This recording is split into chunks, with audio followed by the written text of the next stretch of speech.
Assalamualaikum warahmatullahi wabarakatuh. Selamat pagi. Untuk hormat Ibu Ika Pungli Wahyuning SPD dan teman-teman sekalian yang berbahagia. Puji syukur marilah kita panjatkan kepada Allah Subhanahu wa taala atas rahmat berupa kesehatan sehingga kami dapat berkumpul bersama di sini.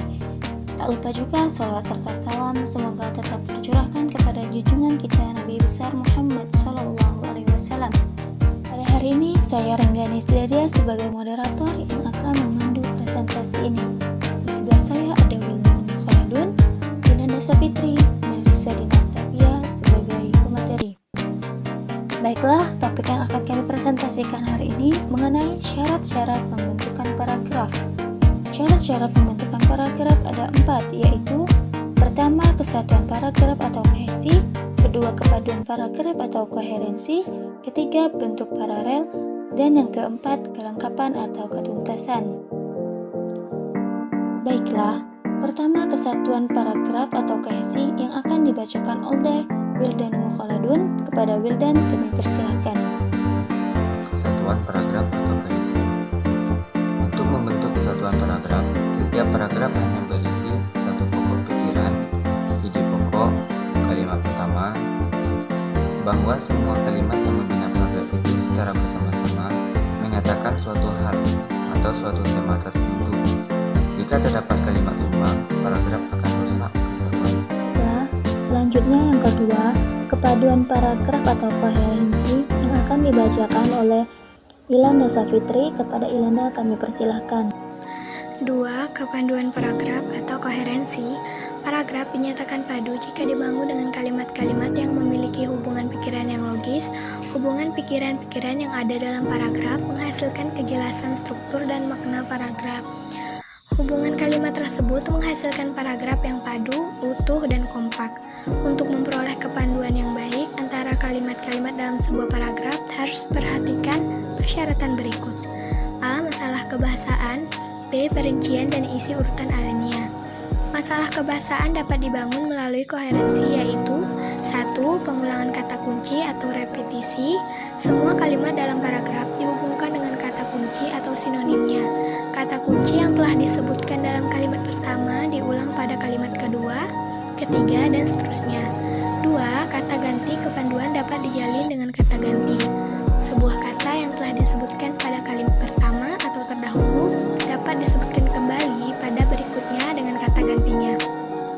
Kata ganti itu timbul untuk menghindari pengulangan kata tadi atau yang disebut antecedent dalam kalimat berikutnya.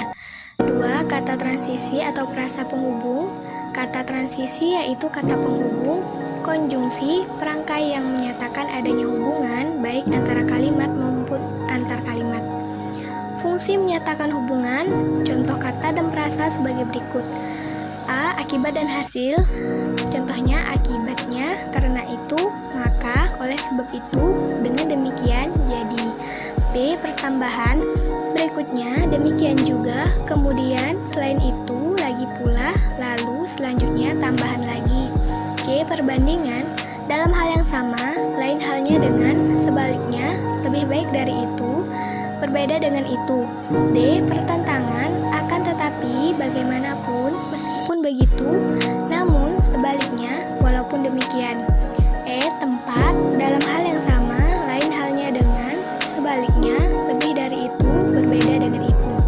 F. Tujuan. Agar atau guna untuk maksud itu. G. Waktu. Baru-baru ini, beberapa saat kemudian, mulai, sebelum, segera, sesudah, sejak, ketika. H. Singkatan. Singkatnya, ringkasnya, akhirnya sebagai simpulan, pendek kata. Baiklah, yang ketiga dan keempat, bentuk paralel dan kelengkapan atau ketuntasan yang akan dibacakan oleh Melisa Dinastapia. Kepada Melisa kami persilahkan. 3. Bentuk paralel. Struktur paralel atau kesejajaran yaitu bentuk-bentuk sejajar, bentuk kata yang sama, struktur kalimat yang sama, repetisi atau pengulangan bentuk kata kalimat yang sama. 4. Kelengkapan ketuntasan. Kelengkapan adalah kesempurnaan. Hal ini dapat diwujudkan dengan A. Klarifikasi yaitu pengelompokan objek secara lengkap dan menyeluruh. B. Ketuntasan bahasa, yaitu kesempurnaan membahas materi secara menyeluruh dan utuh.